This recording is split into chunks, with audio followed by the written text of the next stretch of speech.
and really excited to facilitate this discussion today with a group that Wesley and I have actually been both working with pretty closely over the past several years. So today I'm excited to introduce Austin Johannsen and Ryan Crist from Performance Contracting, or PCI for short.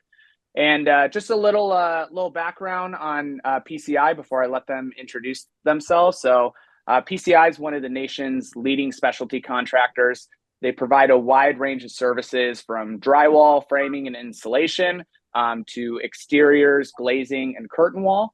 They are an employee-owned company and have over 40 regional offices across the U.S., and they're currently working on hundreds of active projects in the industrial, commercial, and public sectors. As I mentioned, Wesley and I have been working with PCI since 2021. They're one of our top users in terms of active usage of the product. Just to share some statistics with you all. So they're currently using us on over 350 projects. They've taken over 24,000 captures between those projects and have over 550 active users. So pretty healthy engagement. And today I'm excited for Ryan and Austin to share a little bit more about their stories and their involvement with OpenSpace. So with that, we'll get into some introductions. Ryan, we'll get started with you. Yeah, thanks, Alex. Ryan, Crist, nice to be on the call. Appreciate OpenSpace and letting us to kind of jump up here and talk about performance contracting, our experience. But my name's Ryan, Innovation Manager here at Performance Contracting Group. Have been with the company for about 17 years now. Started my career as a project engineer and did that for about 5 to 6 years, and then transitioned into the IT innovation software space. So I've been doing that for about the past 12 years. Really focusing on implementation of software, rolling out software from East Coast to West Coast, and really looking at, hey, what's coming down the pipeline as it relates to construction and construction technology, and making sure we're part of the conversation so we're not caught on our heels when a new fancy solution like OpenSpace comes up and starts getting traction. So awesome. Thanks, Ryan. And Austin? Yeah, good to see you both. First of all, Alex, hope you're doing well. Ryan, good to see you. I'm Austin Johannsen, Senior Project Engineer working out of the Bay Area currently. I'm primarily on our drywall and framing side, a little bit of exteriors. Have got a good array of different style projects. I'm assuming you're going to bring up one of my favorite ones today. So been doing a lot in healthcare the last couple of years. Been a PCI for 3 years and enjoying every minute of that, and being able to use new tools like OpenSpace and being able to integrate that into day-to-day operations has been really cool. So excited to be here. Awesome. Thanks so much, Austin. So Ryan, let's get started with you. So as I mentioned in the beginning, we've been working with PCI for about 3 to 4 years now. Back in 2021 is when we originally got engaged with you all. Why don't you share the story of our initial engagement together and how you all got started with OpenSpace? Yeah, like you said, it started back in 2021. We've been using one of your competitor solution for several years prior to that. And one of the things that was brought to our innovation group was a challenge around the processing speed and 360-degree photos and the reliability of that solution in totality. That really spurred a conversation amongst our innovation group to start looking at what solutions were out there that we could potentially pilot and implement. And that led us down the track of a conversation with OpenSpace. So we did a pretty pointed pilot on a handful of solutions to determine if your guys' solution stacked up against your competitors. And really what we found is some of the pitfalls that we had with our last solution were solved by your solution. And a lot of that dealt with processing time, the amount of hands that were in the scenes, behind the scenes that maybe I had to do manual tweaks here and there. We just didn't see that with OpenSpace. So one of the deciding factors for us was really your reliability of the solution, your willingness to take some feedback from customers like ourselves and put them in the solution, and that turnaround time. So once we get that job site walked, having that data on our computer and accessible to the project team is really important. So making sure we had a really tight time frame, and we were able to get to that level of detail we needed with OpenSpace. So we decided outside of the pilot, once that was complete, that OpenSpace was a good fit for our company, and really started that journey of what does it look like to roll this out, across the United States, and to really take this solution and throw it on as many projects as we could, because the value was definitely there. Yeah, absolutely. No, I appreciate you sharing that story of, really being able to put us to the test on that proof of concept. And so let's fast forward to today, right? We're in 2024 now. As I mentioned before, we've been working with you guys for 3 years, and we went from that initial proof of concept all the way up to over 350 projects that are actively using the solution. I know you've been leading the charge from a corporate perspective on that implementation. Share a little bit of that journey of how you got that initial pilot test to where we are today.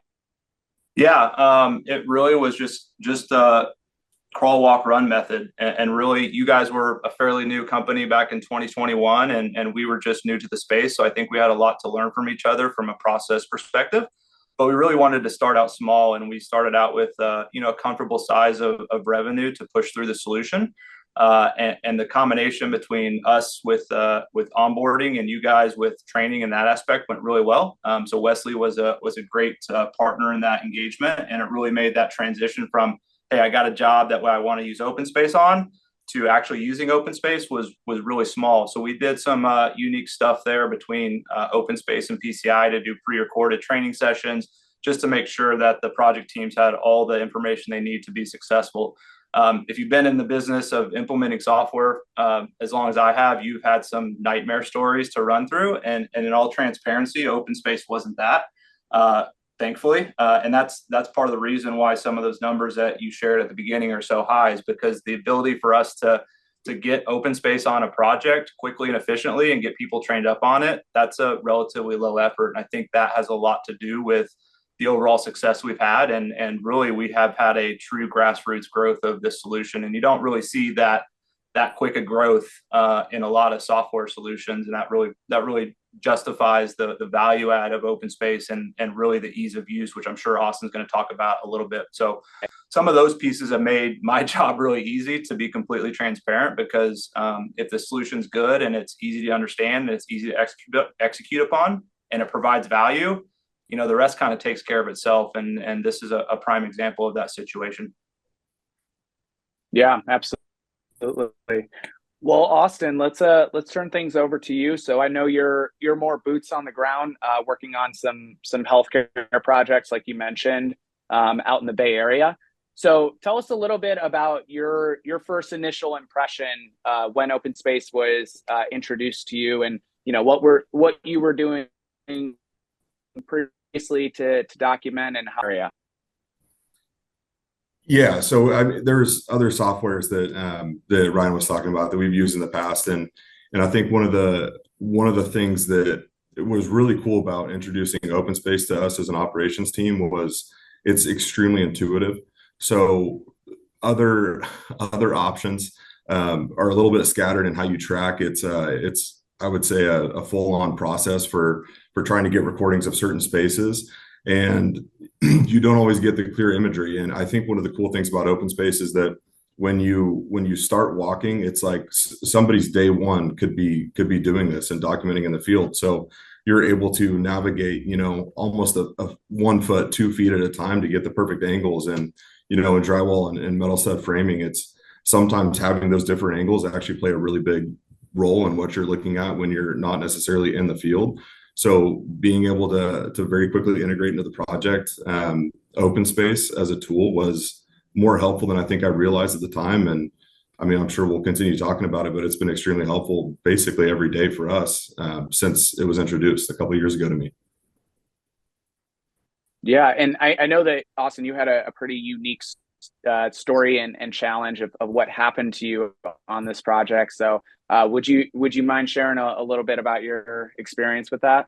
Yeah, unique is a funny way of putting it. I had a pretty significant knee injury that sidelined me from being able to walk on a project for 6 months, maybe even a little bit longer than that. So When I went down, obviously projects don't stop, right? And I wanted to be as involved as I possibly could. And so what that looked like is my team was able to take over doing the captures regularly.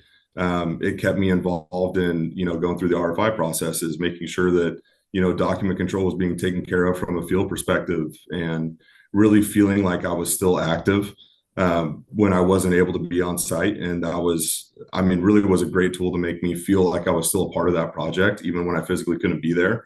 So I think that was probably one of the single greatest tools that I had in the time that I was away, to make me still feel connected to the people that I was working with in the field, and feel like I still have the same impact, maybe not necessarily just being in the field and being able to walk the conditions, but being able to talk about them specifically by just looking at the footage. Yeah, that's powerful. And hopefully that doesn't happen again on your next job. So I do want to talk about, outside of outside of the, atypical use case with something like your knee breaking, what are some of the more typical ways your teams are now using OpenSpace, especially considering this job is close to wrapping? Yeah, I think that something that we do now, and OpenSpace has kind of turned into part of our job startup process. So you'll hear it often in our office, and a lot of our managers are saying, when did you get your first capture? Have you been out on site yet? When we're talking about things in the office and planning, let's not just talk about plans in 2D. Let's pull up the OpenSpace and see what we actually have going on out there. What are the current conditions? Actually talking to something that is real, right? So and it looks like you're about to share your screen, so maybe we can talk through some of these conditions. This is a great example of, we're wrapping up this healthcare facility, and being able to go through and talk to the foreman about finished spaces, and doing this side-by-side comparison of, this is how things were built. Or for us, backing might be a big thing, to make sure that we've captured everything that needs to be on the wall before you see the finish here on the left. So being able to validate that by capturing early, capturing often, has been just an unbelievable tool for us, just planning inside of the office. And then, also field notes, field note reports, being able to walk this, and whoever it is that's walking it, quickly putting a note to something, and, triggering your mind, like, I need to come back to that when you open it up the next day, and then printing out those reports, isolating information, getting that to the field team, so that, you're all talking about the same thing. Or really, we've seen this help a lot with our clients and architects. And, we have these calls all the time where we talk about design and coordination, but you're not always talking about the exact same thing. So a lot of times we'll take snips directly from OpenSpace, show that on one screen, and then have the OpenSpace capture on the other, and we can quickly drop a detail that we think, might work for the end user space. So I think there's so much value in different ways of using this, even outside of maybe what OpenSpace is built for, that we've been able to integrate into our operations team daily. Awesome. Thanks for sharing that, Austin. Ryan, to hop things back over to you, and also to kind of wrap up this discussion as well. I'm sure there's a lot of people watching today that are in similar positions to you, trying to figure out, how do I sell this internally? What's the best way to communicate this usage and value to the executives? What would be advice that you would give to someone in your similar boots at another company for how to implement a tool like this? Yeah, I would, a couple things there is, one, be passionate about the problem you're trying to solve, right? So for us, OpenSpace solves a lot of problems from the pre-con phase to the documentation side, and really using OpenSpace for that additional layer of checks and balances, so you can go back and look at information opposed to searching through piles and piles of photos. So for us, it's really, hey, you start small, and you prove that value, and you prove that it's going to solve the problems that you're looking for. A quick little story on the software costs and those sort of things. The spend for OpenSpace isn't an astronomical number, but one of the first sessions we had with some of our general foremen talking about OpenSpace, there was a gentleman who essentially said OpenSpace saved him X amount of money on a claim because we had that proper documentation. That amount of money was the same value it was for a first-year contract with OpenSpace. So right out of the gate, we had one claim that paid for itself, or paid for the solution just on one situation. I'm sure there's 100 additional stories just like that we aren't aware of, but it's really making sure that you have the checks and balances in place, and you're really proving that this solution does provide value and that the return on investment is a positive value. It's not just an additional tool to put in a toolkit and maybe use it, maybe you don't. So for the contractors that do things right and hold themselves to a high level of quality standards and execution, it's worth its weight in gold, because you have that documentation, you have that proof that yes, we did it right. And we don't always do it right, and we're the first to admit when we don't do it right, and we'll turn around and fix it. But without some of the value add that OpenSpace provides and the documentation, it can make that conversation a little more complex. And what we found is using this tool to have a educated conversation on real live site conditions at the time they occurred has been invaluable for us as a contractor on all scales of projects, small ones and significantly large ones. So that's where I would start, is just talking about the problem statement, ensuring the solution solves those problems, and really taking a look at your ROI and thinking about how you can improve that ROI by using this solution. Would be my words of advice.